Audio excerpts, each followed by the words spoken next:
have a popsicle? No, can I have ice cream? How about some chips? I'm not touching you. See, I'm not touching you. I'm not touching you. I'm not touching you. I'm not touching you. I'm not touching you. I'm not touching you. Can we go to the park? How about now? Can we go outside? Look what I can do. Did you see that? See, look.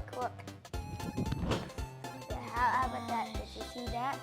Touching you. I'm not touching you. I'm not touching you. I'm not touching you. Now I'm touching you. That is it!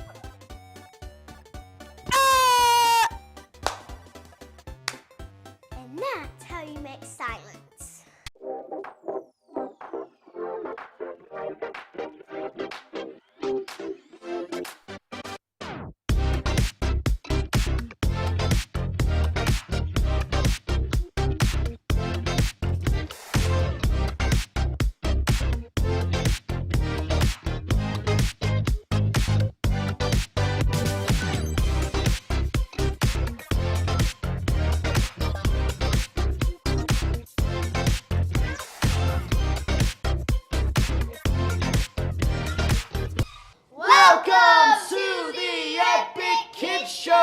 I'm Trennan. I'm Letty. I'm Luke.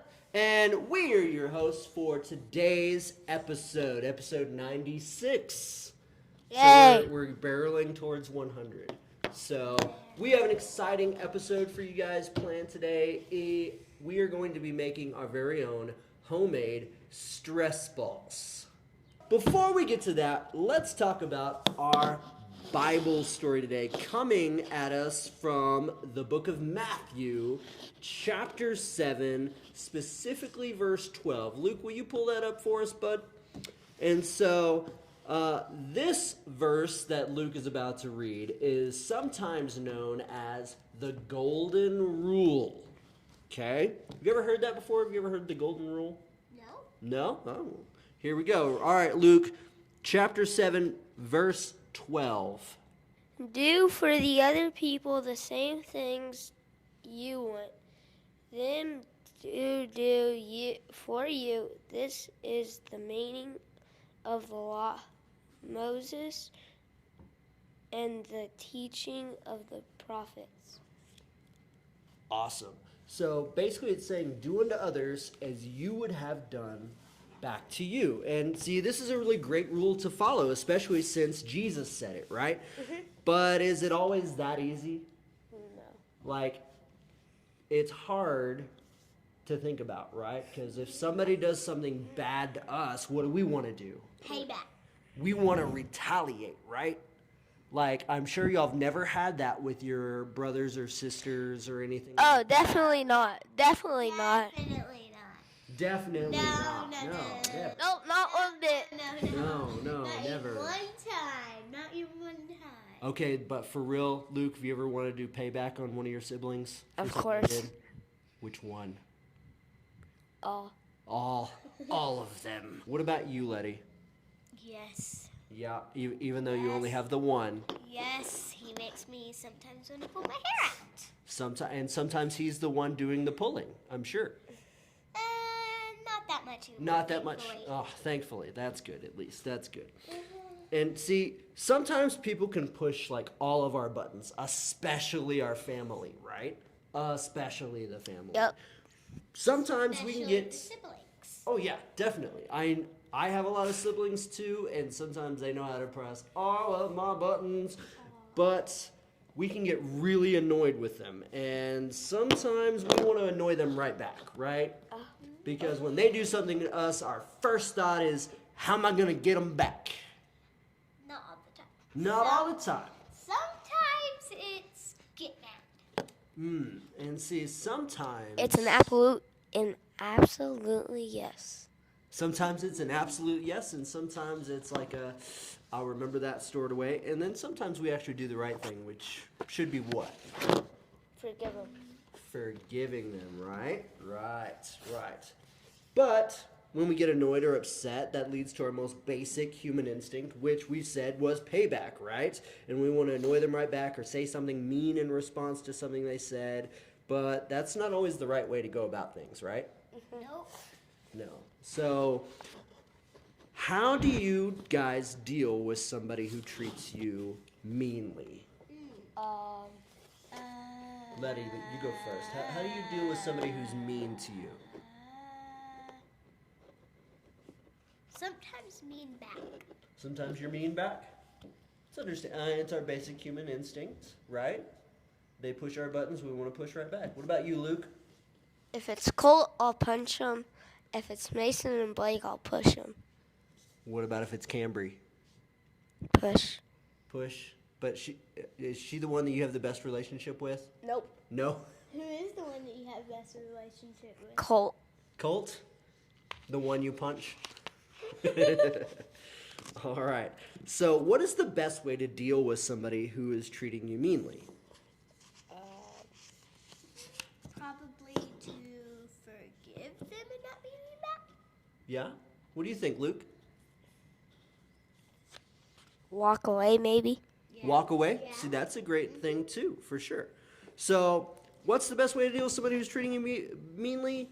The Bible actually gives us a great answer for this, and it's actually going to be in the book of Romans, chapter 12, verses 17 through 21. And I'm going to have Letty read that for us here in just a second. If someone does wrong to you, do not pay him back by doing wrong to him. Try to do what everyone thinks is right. Do your best to live in peace with everyone. My friends, do not try to punish others when they are wrong to you. Wait for God to punish sin with his anger. It is written, I am the one who punishes. I will pay people back, says the Lord. But you should do this. If your enemy is hungry, feed him. If your enemy is thirsty, give him a drink. Doing this will be like pouring burning coals over his head. Do not let evil defeat you. Defeat evil by doing good. So what that's saying right there is that whenever somebody is mean to us and does something rude or mean or annoying to us, we should forgive them. And not only that, but do something kind back to them. That doesn't make sense sometimes, does it? Nuh-uh. See, like, we may not like that answer, and it may not be the answer we want to hear, but it is the correct response if our goal is to follow God and to do our best. Do y'all agree? Yeah. And we want to go to heaven, so we got to try to do our best. Exactly. And we're not going to be perfect, and sometimes we're going to get it wrong. Sometimes I'm going to get it wrong. But the best we can do is our best. Right? Yep. Right. And so with that being said, right now, it's time for Luke's thoughts.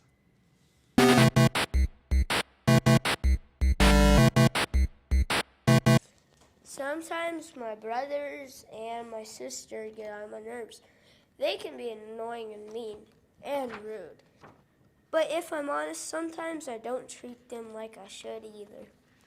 But if I want to be more like Jesus, and I do, then I need to practice what I preach. So how can we treat people better? Number one, by being nicer to them. It can be hard, but it's not impossible. Number two, praying for them. It's really hard to be mad at someone you are praying for. Number three, getting to know them. They might be dealing with something, causing them to act up. So getting to know them helps putting their story into perspective. So think about it. What can you do to show Jesus' love for others? Pray about it, then do it. Okay, so those are some great tips, great thoughts. Thank you, Luke. That voice crack, though.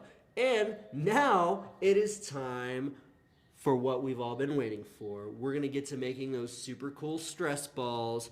Here is everything you need in a list I'm going to throw up right now. It's not a very long list. You better But see it. that's all you need. It didn't even come up. No, it did. It's the magic of editing. I haven't edited it yet. Yeah, he hasn't edited it. But now I have. What do you think of the screen? It looks fine, I guess. Okay, I'll put it back. Okay, now to the stress balls. Okay, so really all you need is a balloon of your color, favorite color, your choice. Not water balloons because they bust. You're gonna need, sorry Letty, baking soda and a funnel. Show them your funnel there, Luke.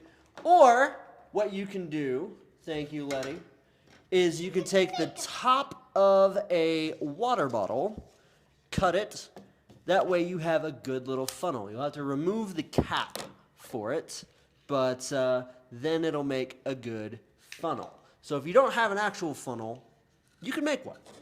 Just be careful with scissors if you use scissors. And what you're also going to need is you're going to need a cup. Now the reason you're going to need a cup is because the cup is going to be what you're going to use to pour the baking soda into the funnel. So basically what you're going to do is you're going to take your balloon and you're going to put it around the lip of your funnel. So I'll help you. I'm going to move this. Okay.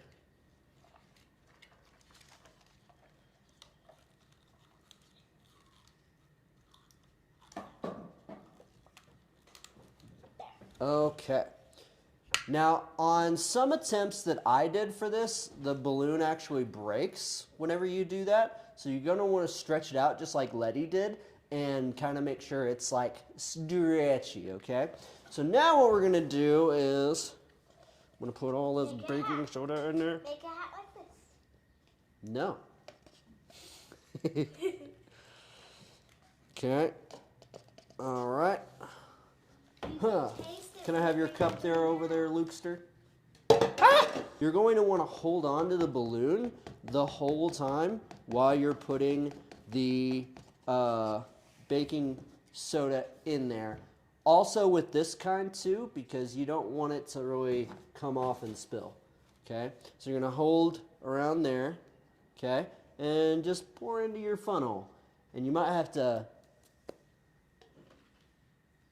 It didn't go in. Yeah, you're gonna have to like hit it up a little bit, like hit your funnel. So now this is how you're gonna tie your balloon, okay? So we're gonna try and do this together. And if you can't get it, I'm gonna help you, okay? So you take your forefinger, your pointer finger, and your thumb, okay? You kind of stretch out this with your other hand, like that, okay? And then when you stretch it out this next time, keep holding it like this, but I want you to pull this part of the balloon over your finger, and then hold it, okay? And then you're going to pull this under your finger like that. You see, Luke? Yeah. And then you're going to come across, and then you're going to kind of take it off your thumb, which you probably should do it closer to the end of your finger. I'm gonna have to amputate the finger. Yeah, don't do that. And then you're gonna pull this lip right here. Boom, just like that.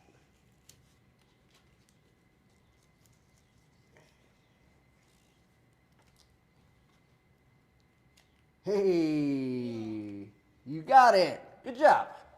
Now, you have a certified little stress ball. It's not super squishy, but it is super satisfying. Thank you guys so much for joining us today. Make sure you like, comment, subscribe, and share this video with other people. Make sure that you make as many stress balls as you need. You can even draw little faces on them, maybe a cat, something. Yeah, do whatever you want with it. It's your stress ball. And with that being said, we'll see you next time on the Epic Kid Show! Whoa. Now you gotta go get it.